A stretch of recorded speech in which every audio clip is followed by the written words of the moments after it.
दोस्तों आप सभी का गाइडेंस पॉइंट में स्वागत है। आज दोस्तों कॉमर्स से रिलेटेड ये वीडियो होने वाला है और यहाँ पे मॉक टेस्ट नंबर 2 लगाने वाले हैं दोस्तों। आपका आज दोस्तों एडमिट कार्ड भी आ चुका है। आई होप आप सभी ने एडमिट कार्ड देख लिया होगा। और अब दोस्तों ये मॉक टेस्ट आपको लगाना है क्योंकि आपको 1% भी टाइम वेस्ट नहीं करना है। तो एक मोटिवेशन कोड के साथ अपन मॉक टेस्ट स्टार्ट करने वाले हैं। आप सभी के लिए वीडियो कास्ट होने वाला है। जो भी कॉमर्स की प्रिपरेशन कर रहा है पीजीटी कॉमर्स के दोस्तों, उनको ये वीडियो जरूर देखना है, काफ़ी हेल्पफुल रहेगा एग्जाम के लिए। यदि आपको ज़िंदगी में बहुत ज़्यादा सफल होना है तो आपको बहुत ज़्यादा ध्यान देने के साथ मेहनत करने की भी क्या है ज़रूरत है, क्योंकि जब तक आप हार्ड वर्किंग नहीं करेंगे तब तक आपको सफलता मिलने के चांसेस नहीं है। आपका एक दोस्त आपके सभी गुणों को नष्ट कर देता है। क्या आपका जो भी अगर आपका कोई भी एक दोस्त रहता है वो आपके सभी गुणों को क्या कर देता है, नष्ट कर देता है। तो बिना किसी देरी के अपन क्या करते हैं, ये जो आज जो सेकंड नंबर का जो मॉक टेस्ट है वो दोस्तों अपन आज स्टार्ट करने वाले हैं। और आप सभी को अटेंड करना है तथा कमेंट भी करना है कि आप 40 एमसीक्यू में से कितने एमसीक्यू कर पाएंगे दोस्तों। 40 जो आपके एमसीक्यू है उनमें कितने कर पाएंगे। और नेगेटिव मार्किंग का दोस्तों आज जो एडमिट कार्ड है उसमें बिल्कुल क्लियर हो चुका है, आपको 1/3 नेगेटिव मार्किंग है। इसके अलावा दोस्तों आपको ब्लू या फिर जो ब्लैक पेन लेके जाना है, ये भी आपका क्लियर हो गया है। और आपको आंसर शीट के लिए दोस्तों आपको 100 से लेकर 120 शब्द लिखना है और एक स्पेस दिया जाएगा। और बिल्कुल जो नोट कॉपी है वो भी लाइनदार आएगी इस प्रकार से। तो आपको क्या करना है, घबराना नहीं है। अब दोस्तों मॉक टेस्ट लगाते रहो और मस्त रहो और एग्जाम में चले जाओ, कोई किसी प्रकार की दिक्कत नहीं होने वाली है। सबसे पहला क्वेश्चन है स्क्रीन पे।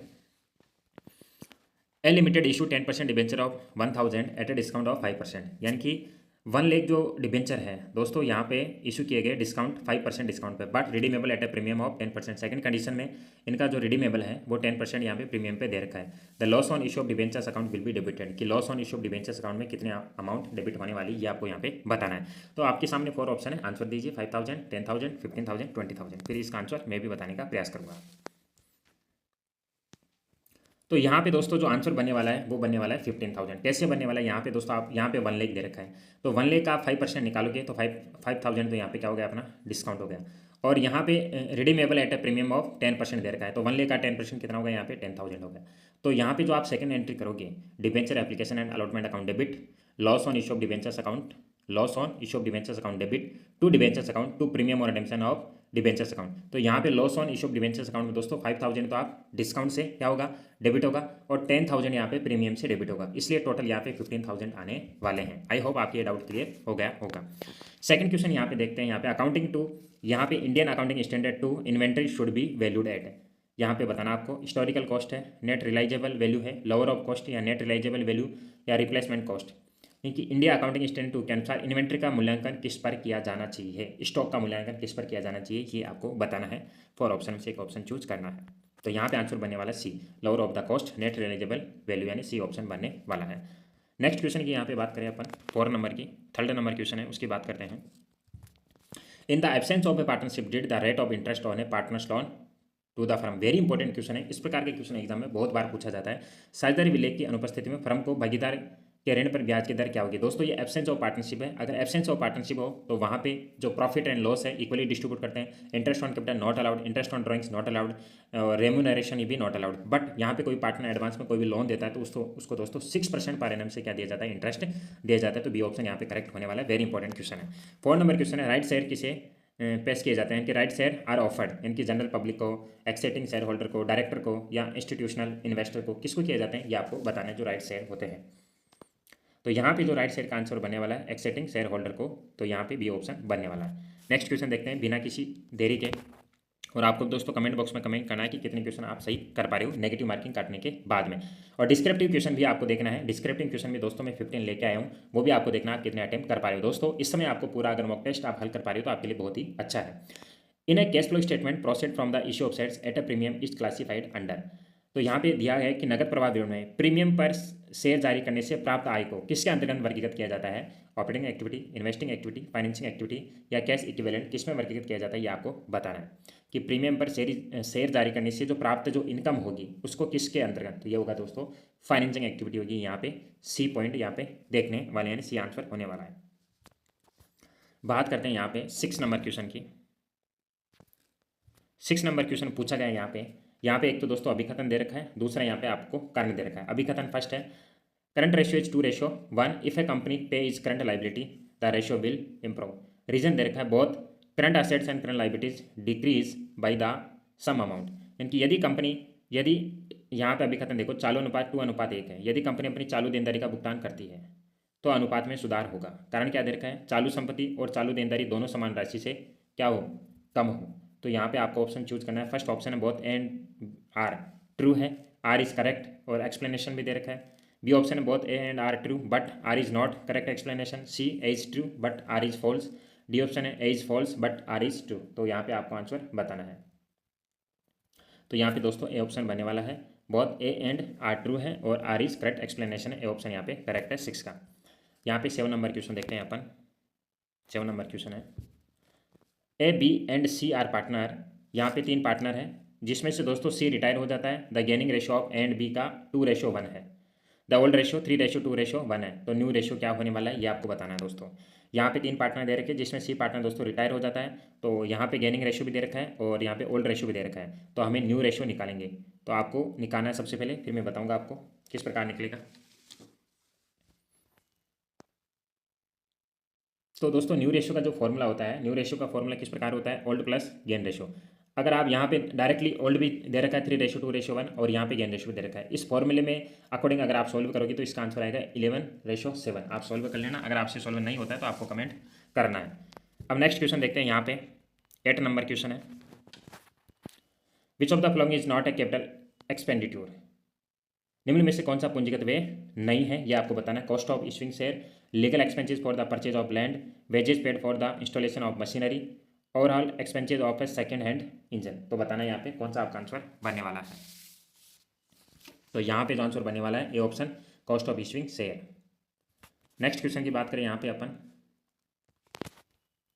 9 नंबर क्वेश्चन है, window dressing is prohibited by which accounting convention. कि विंडो ड्रेसिंग को किस लेखांकन परिपाटी द्वारा प्रतिबंधित किया गया है ये आपको बताना है। तो 9 नंबर का जो आंसर बनने वाला है वो बनने वाला है B option, convention of full disclose के द्वारा, यानी कि यहाँ पे बी ऑप्शन बनने वाला है। 10 नंबर क्वेश्चन है, capital gearing ratio measure the relationship between. Capital gearing अनुपात किसके बीच के संबंध को मापता है ये आपको बताना है। Equity and preference share capital, fixed interest bearing fund and equity share holder fund, या fixed assets and current assets, या नेट प्रॉफिट एंड लॉस, यानी कि नेट प्रॉफिट एंड सेल्स। तो बताना है 4 ऑप्शन में से कौन सा है। तो ये मापता है दोस्तों fixed interest bearing fund and equity share holder fund. तो यहाँ पे ये बी ऑप्शन करेक्ट होने वाला है। 9 नंबर यहाँ पे देखते हैं। 11 नंबर क्वेश्चन देखते हैं अपन यहाँ पे, under Indian accounting standard 16 property plant and equipment are initially measure at. कि इंडियन अकाउंटिंग स्टैंडर्ड 16 के तहत संपत्ति षड्यंत्र उपकरण को शुरू में किस पर मापा जाता है। फेयर वैल्यू पर, cost per, net realisable value पर, या प्रेजेंट वैल्यू पर। किस पे मापा जाता है ये आपको बताना है। तो ये मापा जाता है दोस्तों कॉस्ट प्राइस पे, यानी कि बी ऑप्शन यहाँ पे करेक्ट होने वाला है। 12 नंबर क्वेश्चन है, the concept of span of control was given. किस मेंबर ने दिया यहाँ पे, एफ डब्ल्यू टेलर ने, हेनरी फ्योल ने, वी ए ग्रेनकुनास ने, या फिर पेटर डकर ने। किसने दिया। नियंत्रण का जो विस्तार है कि अवधारणा किसके द्वारा दी गई है ये आपको यहाँ पे बताना है। तो यहाँ पे जो दोस्तों जो आंसर बनने वाला है, यहाँ पे आंसर बनने वाला है सी ऑप्शन बनने वाला है। कौन सा, सी ऑप्शन यहाँ पे वी ए ने दी है। फिर यहाँ पे नेक्स्ट अपन क्वेश्चन की बात करें 13 नंबर की, which document is known as the charter of a company. कि किस दस्तावेज को कंपनी के चार्टर के रूप में जाना जाता है ये आपको बताना है। तो ये होता है दोस्तों memorandum of association, B option होने वाला है। फिर यहाँ पे 14 नंबर है, in zero base budgeting every budget request must be. कि जीरो बेस बजटिंग में प्रत्येक बजट अनुरोध को क्या कहा जाता है ये आपको बताना है।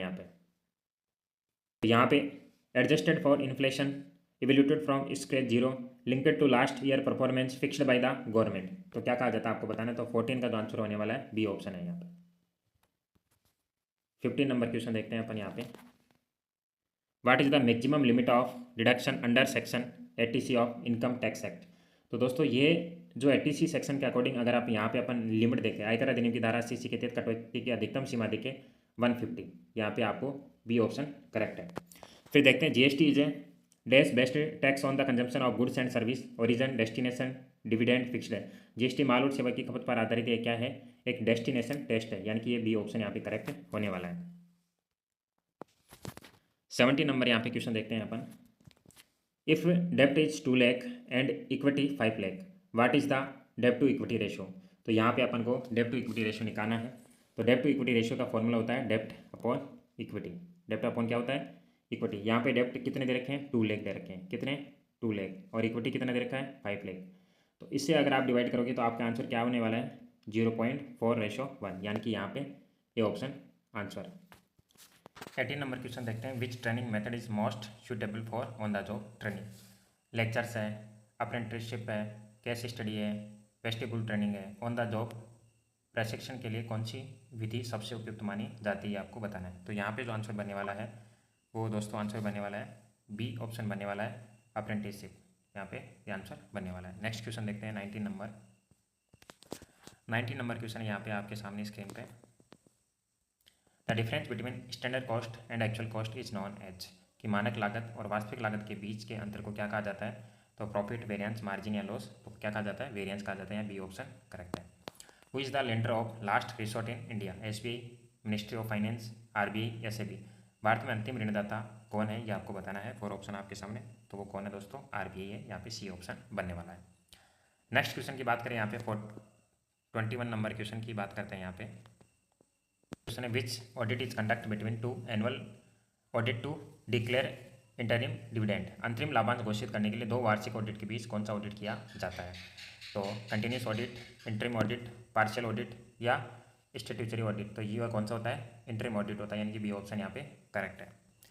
फिर यहाँ पे नेक्स्ट क्वेश्चन की बात करें 22 की, sinking fund is created for replacement of assets, payment of liabilities, both and B general reserve है। सिंकिंग फंड का निर्माण किसके लिए किया जाता है। तो सिंकिंग फंड का जो निर्माण किया जाता है replace of assets, payment of liabilities, तो यहाँ पे सी ऑप्शन होने वाला है correct.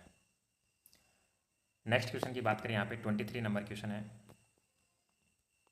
Laffer curve show the relationship between inflation and unemployment, tax rate and tax revenue, supply and demand और इनकम एंड सेविंग। कि जो लेफर कर्व है किसके बीच संबंध दिखाता है ये आपको बताना है। तो वो किसके बीच दिखाता है, tax rate and tax revenue, B option यहाँ पे करेक्ट होने वाला है। अब 24 नंबर जो क्वेश्चन है वो देखना है आपको यहाँ पे। A limited purchased machinery for 10 lakh, payment was under by issuing 9% debenture of 100 each at a 20% premium, number of debenture issued. तो यहाँ पे आपको निकालना है, डिबेंचरों की संख्या निकालना है। तो कैसे निकालोगे, यहाँ पे टोटल अपन को मशीनरी की प्राइस दे रखी है, यहाँ पे 10 लाख दे रखी है। ओके, डिवाइड कर दो यहाँ पे प्रीमियम 100 प्लस 20% प्रीमियम है, तो यहाँ पे 120 से आप डिवाइड करोगे तो हमारा जो आंसर आने वाला है 8333, यानी कि सी ऑप्शन यहाँ पे आपका करेक्ट बन जाएगा। नेक्स्ट क्वेश्चन देखते हैं अपन यहाँ पे 25 नंबर क्वेश्चन देखते हैं। कंपनी अधिनियम 2013 के अनुसार एक फर्म में भागीदार की अधिकतम संख्या कितनी हो सकती है। As per the companies act 2013 the maximum number of partners in the firm, तो कितनी हो सकती है, 20, 50, 100 या 200। तो इसका जो आंसर बनने वाला है वो 50 है, बी ऑप्शन यहाँ पे करेक्ट है। Break even point in unit is calculate as fixed cost upon PV ratio, second है fixed cost upon contribution per unit, third है सेल्स माइनस वेरिएबल कॉस्ट, और डी पॉइंट है total cost upon total unit. तो यहाँ पे जो answer बनेगा वो बी ऑप्शन बनेगा, fixed cost upon contribution per unit. 27 question है, under capital budgeting which method is based on the time value of money. Capital budgeting के तहत कौन सी विधि समय के मुद्रा मूल्य पर आधारित है। तो आपको बताना है कौन सी विधि है। पेबैक पीरियड है, अकाउंटिंग रेट ऑफ रिटर्न है, नेट प्रेजेंट वैल्यू है, नन ऑफ दिस। तो कौन सी आपको यहाँ पे बताना है। तो ये आंसर है नेट प्रेजेंट वैल्यू, यानी कि यहाँ पे सी ऑप्शन आंसर होने वाला है। अब देखते हैं यहाँ पे 28 नंबर क्वेश्चन का जो आंसर देखते हैं अपन यहाँ पे। गिवन वस्तुएं वे हैं जिनके लिए आय प्रभाव इनकम इफेक्ट होता है पॉजिटिव, नेगेटिव, जीरो या कांस्टेंट। कौन सा होता है ये आपको बताना है। तो दोस्तों क्या होता है, नेगेटिव होता है। तो यहाँ पे बी ऑप्शन होने वाला है। Which of the following is example of intangible assets. Intangible assets का एग्जाम्पल बताना है, वो इंडियन अकाउंटिंग स्टैंडर्ड 38 के अकॉर्डिंग बताना है। तो मशीनरी एक टेंजिबल है, इन्वेंट्री भी टेंजिबल है, कैश इन हैंड भी टेंजिबल है, बट सॉफ्टवेयर जो डेवलपमेंट है ये क्या है, इंटेंजिबल है। सी ऑप्शन यहाँ पे हो जाएगा।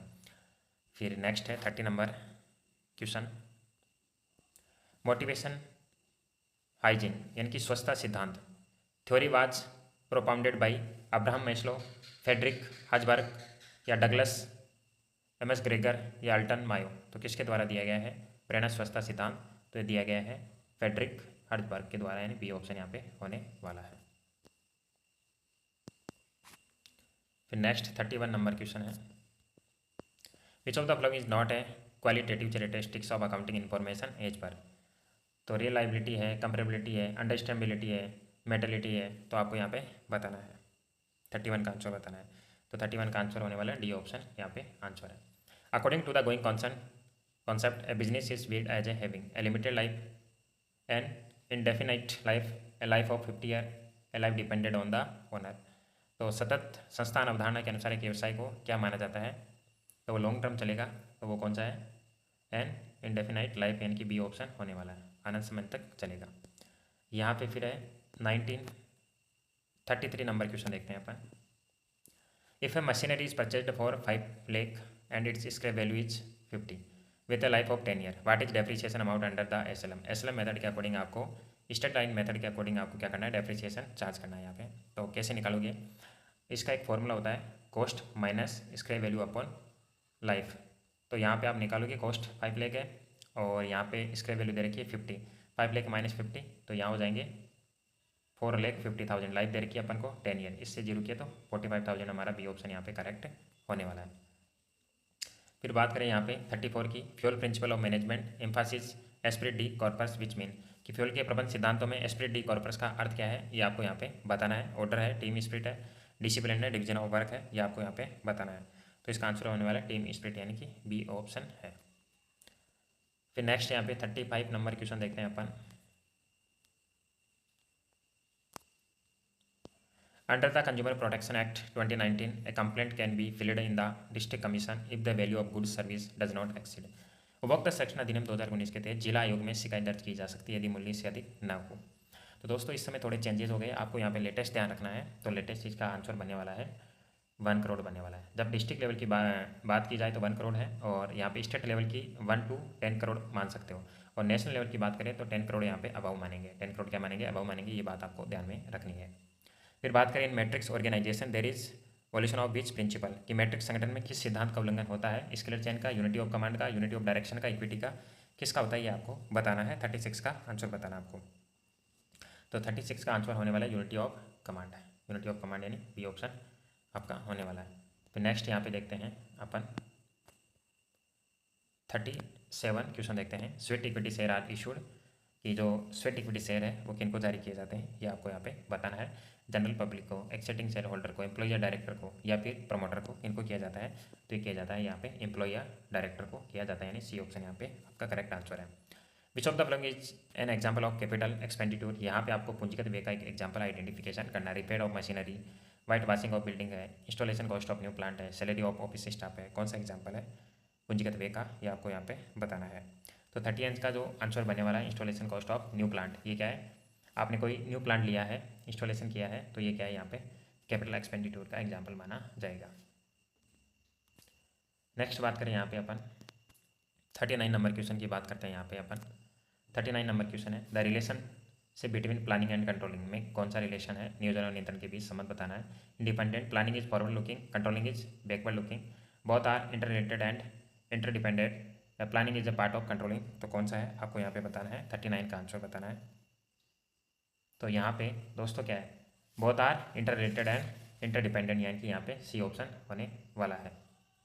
फिर यहाँ पे बात करते हैं लास्ट 40 नंबर क्वेश्चन की, वर्किंग कैपिटल इज कैलकुलेट, तो वर्किंग कैपिटल कैसे कैलकुलेट की जाती है ये आपको बताना है। टोटल असेट्स माने टोटल लायबिलिटीज, करंट असेट्स माने करंट लायबिलिटीज, फिक्स्ड असेट्स माने current assets, cash plus inventory. तो यहाँ पे वर्किंग कैपिटल होता है CA माइनस CL, यानी कि current assets minus current liabilities, यानी कि बी ऑप्शन यहाँ पे करेक्ट होने वाला है। तो दोस्तों अपन यहाँ पे 40 MCQ किए, आपको कमेंट करना है कि 40 MCQ में यहाँ पे नेगेटिव मार्किंग 1/3 अब कन्फर्म हो चुकी है आज के एडमिट कार्ड में, तो 1/3 काटने के बाद में आपके कितने सही हो रहे हैं ये भी कमेंट करना है दोस्तों। और आपको एक एग्जाम में एक पॉजिटिव थिंकिंग के साथ ही जाना है। अब अपन यहाँ पे डिस्क्रिप्टिव क्वेश्चन भी देखने वाले बिना किसी टाइम वेस्ट किए हुए। तो यहाँ पे पहला जो आपके सामने डिस्क्रिप्टिव क्वेश्चन है वो आप देख सकते हो, लेखांकन की उपार्जन आधार की व्याख्या करें, इसकी नगद आधार से तुलना करें, और यहाँ पे बता रखा है GAP या इंडियन अकाउंटिंग स्टैंडर्ड उपार्जन आधार को प्राथमिकता क्यों देते हैं, ये भी आपको व्याख्या करना है। विवेकशीलता यानी रूढ़िवादिता के सिद्धांत और क्लोजिंग स्टॉक के मूल्यांकन और प्रावधान के निर्माण में इसके प्रभाव की आपको क्या करना है, चर्चा करना है। फिर है उपयुक्त कॉर्पोरेट उदाहरणों के साथ राजस्व व्यय और आस्थगित राजस्व व्यय के बीच आपको अंतर बताना है। रेवेन्यू एक्सपेंडिट्यूर और डेफर्ड रेवेन्यू एक्सपेंडिट्यूर में आपको कंपेयर करना है। 4th नंबर क्वेश्चन की यहाँ पे अपन बात करें, 4th नंबर क्वेश्चन है यहाँ पे कि गोइंग कंसर्न जो अजम्पशन है, under what specific condition is this assumption consider violate, यानी सतत जो संस्थान धारणा है की व्याख्या करें, किन विशिष्ट परिस्थितियों में इस धारणा का उल्लंघन माना जाता है, ये भी आपको व्याख्या करना है। कंपनी अधिनियम 2013 के अनुसूचित हल के अनुसार बैलेंस शीट में आकस्मिक देनदारियों के प्रकटीकरण की आवश्यकता का आपको क्या करना है, यहाँ पे विश्लेषण करना है। फिर यहाँ पे अपन बात करते हैं 25 की, यहाँ पे 6 नंबर जो क्वेश्चन है वो प्रैक्टिकल क्वेश्चन है। A machine was purchased for 2 lakh 1 April 2023, depreciation charge 10% per annum on the written down value method use करना है आपको। और 1 अप्रैल 2025 को 1/4 of machinery was sold off 30,000। Okay, calculate the profit on loss on the sale of the machinery. तो दोस्तों ये question आपको हल करना है, प्रैक्टिकल क्वेश्चन पूछा गया है एग्जाम में, और डेप्रिसिएशन चैप्टर से और WDV मेथड से पूछा गया। आपके दो मेथड वेरी इंपॉर्टेंट है, SLM और WDV मेथड। SLM में क्या होता है कि आप फिक्स डेप्रिसिएशन चार्ज करते हैं एवरी ईयर, बट WDV में क्या आपको एवरी ईयर जो आपका जो WDV वैल्यू है उसके अकॉर्डिंग आपको चार्ज करना पड़ता है। तो यहाँ पे डेप्रिसिएशन क्या चेंज होने वाला है।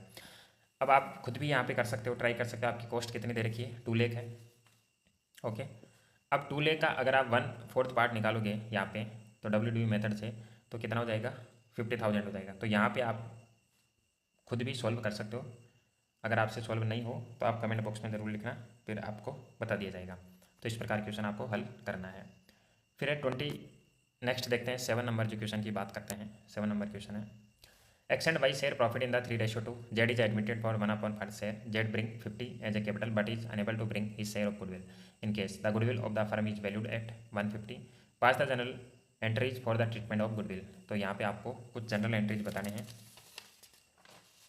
तो सबसे पहले आपको यहाँ पे Z की गुडविल कैलकुलेट करनी है, क्योंकि Z यहाँ पे गुडविल नहीं लेके आ रहा है। तो आपको यहाँ टोटल जो फर्म की गुडविल बता रखी है 150 में जो Z का शेयर है 1/5, यहाँ पे Z का जो शेयर है 1/5 है।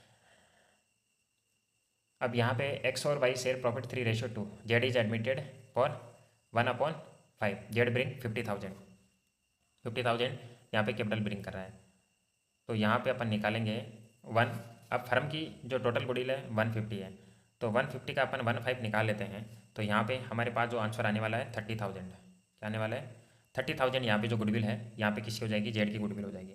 अब जो आप एंट्री करोगे वो किस प्रकार करोगे, यहाँ पे एंट्री लिखोगे Z's current account debit to, क्या लिखोगे, X capital to Y capital. Okay, कैसे लिखना आपको, Z से यहाँ 30,000 से डेबिट हो जाएगा Z करंट अकाउंट। अब ये 30,000 को 3:2 में आप डिवाइड करोगे तो यहाँ पे हो जाएगा 18,000 और 12,000। ओके, दिस टाइप आपको एंट्री करनी है। फिर अपन 8 नंबर क्वेश्चन यहाँ पे देखते हैं। 8 नंबर जो क्वेश्चन है वो दे रखा है, a company forfeited 1,000 share of 10 each. 8 रुपये कोल्ड अप कैपिटल है, 8 रुपये मांगा गया है for non payment of allotment money of 3 per share. Out of share 600 share were reissued. इसमें प्राइस दे रखी है 7 per share and paid up capital है यहाँ पे 8 rupees. Calculate the amount of the transfer to capital reserve account में कितनी amount transfer की जाएगी, ये क्वेश्चन आपको हल करना है। तो दोस्तों यहाँ पे आप हल कर सकते हो आसानी से। उसमें जो 2,400 ट्रांसफ़र की जाएगी अगर आप इसको हल करने का प्रयास करोगे। तो मैं भी एक बार आपको बता देता हूँ, ये आपको यहाँ पे 3 एंट्री को ध्यान रखना है, तब जाके आप इसको हल कर पाओगे। तो सबसे पहले आप जो एंट्री लिखना चाहें, क्योंकि ये 4 मार्क्स रिलेटेड पूछेगा एग्जाम में, तो आपको पूरा डिटेल में देना होगा वहाँ पे। Equity share capital account debit करना पड़ेगा आपको। कितने से करोगे, 600 मल्टीप्लाई यहाँ पे कितने कॉल्ड अप कैपिटल है 8 है, तो यहाँ कितना हो जाएगा दोस्तों, तो यहाँ पे 48 हो गया। कितना हो गया, 4800। फिर 2 लिखोगे यहाँ पे कॉल्स इन एरियर ड्यू कितना है, यहाँ पे बोल रहा है कि 3 रुपये यहाँ पे ड्यू चल रहे हैं अपने, कितने 3, तो 600 मल्टीप्लाई 3 यानी कि यहाँ पे 1800 ड्यू है। तो 2 शेयर फॉरफिटेड, आपको एक्चुअल में कितना प्राप्त हो गया, आपको 3,000 प्राप्त हो गया इसका मतलब। ओके, अब रेशियो की आप एंट्री कैसे निकालोगे, bank account debit. Ratio share है 600 और रेशियो कितने प्राइस में कर रहे हो आप, 7 में कर रहे हो, तो यहाँ पे हो जाएगा 4,200। अब 7 में कर रहे हो मीन्स 1 रुपये डिस्काउंट है, तो यहाँ पे लिखोगे share forfeited account debit to 600 multiply 1, तो यहाँ पे हो जाएगा 600। 2 इक्विटी शेयर कैपिटल या शेयर कैपिटल कितने से हो जाएगा आपका, वही 48 हो जाएगा। अब लास्ट में आप कैपिटल रिजर्व में ट्रांसफर करोगे तो यहाँ पे एंट्री होगी share forfeited account debit to capital reserve. अब कितने से होगी ये आपको ऐसे निकालना है, कितने से होगी दोस्तों यहाँ पे। तो स्टार्टिंग में आपने जब क्रेडिट किया वहाँ पे शेयर फॉरफिटेड से फर्स्ट एंट्री में 3,000 और यहाँ पे शेयर फॉरफिटेड डेबिट है 600, तो एक्चुअल में जो आप ट्रांसफ़र करोगे 2,400। इस प्रकार आपको ये करना है। नेक्स्ट क्वेश्चन देखते हैं अपन यहाँ पे 29 नंबर जो क्वेश्चन है वो देखते हैं। यहाँ पे 9 नंबर क्वेश्चन दे रखा है यहाँ पे, on the 31 March the cash book showed a balance of 15,000 debit balance. Okay, however cheque issued for 5,000 were not presented and direct deposit by a customer 2,000 was not recorded in the cash book. Prepare a BRS and find the balance as per the passbook. तो दोस्तों ये BRS से related question पूछा गया है, तो आपको BRS बनाना है। और BRS बनाने के साथ साथ में इसमें पासबुक आपको आंसर भी पूछा है कि पासबुक में कितने आंसर आने वाले हैं। तो दोस्तों आप BRS कैसे बनाओगे, सिंपल ही है। BRS यहाँ पे आपने BRS लिख लिया। इसका सिंपल फॉर्मेट होता है, सबसे पहले आप क्या लिखते हो, पर्टिकुलर लिखते हो। फॉर्मेट बता देता हूँ, पर्टिकुलर है, फिर यहाँ लिखोगे आप डेबिट बैलेंस और दिस साइड लिखोगे क्रेडिट बैलेंस। ये फॉर्मेट होता है। अब मैं यहाँ बता रहा हूँ, यहाँ ऊपर आप लिखना, एक मिनट, आपको ऐसे बनाना है BRS, okay, BRS as one. फिर यहाँ लिखोगे पर्टिकुलर, यहाँ पे आप डेबिट, यहाँ पे क्रेडिट। सबसे पहले आपको क्या करना है, यहाँ पे लिखना है जो बैलेंस दिया हुआ है कैश बुक का, तो यहाँ पे लिखेंगे balance as per cash book. कितना दे रखा है अपन को, 15,000। तो एवरी टाइम जो कैश बुक का बैलेंस रहता है, डेबिट बैलेंस, यहाँ ऊपर लिखेंगे प्लस, यहाँ लिखेंगे माइनस। अब कौन सा ट्रांजेक्शन दे रखा है, आपने चेक इशू किया 5,000। आपको माइंड में थिंकिंग करना है कि चेक इशू किया मीन्स आपने पेमेंट किया, तो ये कैश बुक में क्रेडिट है, तो BRS में क्या होगा, डेबिट होगा। तो यहाँ पे आप चेक इशू लिखेंगे और BRS में आप डेबिट साइड लिख देंगे। फिर यहाँ पे ब्लैंक छोड़ना है। फिर अपन यहाँ पे बात करें, नेक्स्ट है direct deposit by customer 2,000 was not recorded in the cash book. यानी कि जो पासबुक है उसमें डायरेक्ट कस्टमर डिपॉजिट कर रहा है, तो पासबुक में क्रेडिट साइड है, तो BRS में आप वापस कहाँ लिखोगे, डेबिट साइड लिखोगे। ये क्वेश्चन क्या दे रखा है, a direct deposit by a customer of 2,000 was not recorded in the cash book. यानी कि पासबुक में क्या है, रिकॉर्डेड है, और विच साइड रिकॉर्डेड है, क्रेडिट साइड। तो BRS में यू किस साइड रिकॉर्ड करोगे दोस्तों, तो BRS में यू डेबिट साइड रिकॉर्ड करोगे 2,000। तो यहाँ पे लिख दोगे डायरेक्ट डिपॉजिट जो भी है, ये पूरी लाइन यहाँ पे आपको लिखना है और यहाँ 2,000 कर देना है। अब पूरे ट्रांजेक्शन कंप्लीट हो गए, तो डाउन में क्या लिखोगे, बैलेंस एज पर पासबुक। इस साइड कितने हो रहे हैं, 20, 22। तो वहाँ पे जो डिफरेंस आएगा पासबुक का वो 22, यानी कि हमारा जो आंसर है 22,000 आने वाला है। इस प्रकार आपको हल करना है दोस्तों। आपको अगर अलग मेथड से हल करना आता है तो उससे भी आप कर सकते हो, कोई दिक्कत नहीं है। आगे जो 10 नंबर क्वेश्चन है रेशियो से रिलेटेड है। अब काफ़ी स्टूडेंटों का ये भी कमेंट आ रहा है, अब जैसे BRS बनाना है, आप क्या हिंदी में बना के आओगे वहाँ पे, नहीं, आपको इंग्लिश में ही बनाना है। तो अकाउंटेंसी एक ऐसी सब्जेक्ट है, तो अकाउंटेंसी में आप इंग्लिश ही यूज़ करोगे फॉर्मेट वगैरह में, हिंदी यूज़ कैसे कर सकते हो, हिंदी में BRS कैसे सोल्व करोगे आप। तो अब यहाँ पे रेशियो से रिलेटेड है, इफ द करंट रेशियो दे रखा है 2.5:1 एंड लिक्विड रेशियो दे रखा है is 1.5:1 and the value of inventory 60,000, find the value of current assets and current liabilities की आपको वैल्यू बतानी है। तो दोस्तों ये वेरी सिंपल है, रेशियो रिलेटेड आप भी इसे हल कर सकते हैं। इसे आप हल करेंगे तो आपका आंसर अच्छे से आ जाएगा। मैं यहाँ पे करंट लाइबिलिटीज का आंसर लिख देता हूँ, 60,000 है, और यहाँ पे करंट असेट का जो आंसर आने वाला है वहाँ पे 150 आने वाला है। कितना आने वाला है, 150 आने वाला है। क्यों आने वाला है, यहाँ पे दे रखा है करंट रेशियो 2.5 और 1। इसका मतलब जानते हो, यहाँ पे CR मतलब CA और CL, तो यहाँ पे CA कितना है, 2.5 है, यानी कि यहाँ पे आपकी CL कितनी, 60,000 है। तो 60,000 को आप मल्टीप्लाई करेंगे ना 2.5 से, तो इजीली आपके कितने आ जाएंगे, 150 आने वाले हैं। तो आप हल कर लेना, आराम से हल हो जाएगा, कोई दिक्कत वाली बात नहीं है। 11 नंबर क्वेश्चन देखते हैं, प्रीमियम पर जारी किए गए शेयरों की जब्ती के लेखांकन उपचार की व्याख्या करें। प्रीमियम प्राप्त हुआ है, प्रीमियम प्राप्त नहीं हुआ है, तो ये भी आपको क्या करना है, एक्सप्लेन करना है। नेक्स्ट यहाँ पे क्वेश्चन की बात करें, 12 नंबर जो क्वेश्चन है वो ये दे रखा है कि किसी कंपनी के जोखिम प्रोफाइल पर ऑपरेटिंग लिवरेज के प्रभाव की चर्चा करें, इसकी गणना कैसे की जाती है, ये बताना आपको, ऑपरेटिंग लिवरेज कैसे निकाला जाता है। फिर यहाँ पे 30 नंबर क्वेश्चन है, what is human resources accounting, discuss the limitation in current accounting from वेग, ये भी आपको एक्सप्लेन करना है। फिर है 40 number, explain the mechanism of inter corporate deposit as a source of business finance, कि व्यावसायिक वित्त के स्रोत के रूप में इंटर कॉर्पोरेट डिपॉजिट के तंत्र की व्याख्या करें। और तो दोस्तों लास्ट जो क्वेश्चन दे रखा है अपन को 15 number, prepare a format of the statement of P&L। ये दोस्तों आपको फॉर्मेट प्रिपेयर करना है स्टेटमेंट ऑफ P&L का, और आपको मेजर हेडिंग लिखनी है।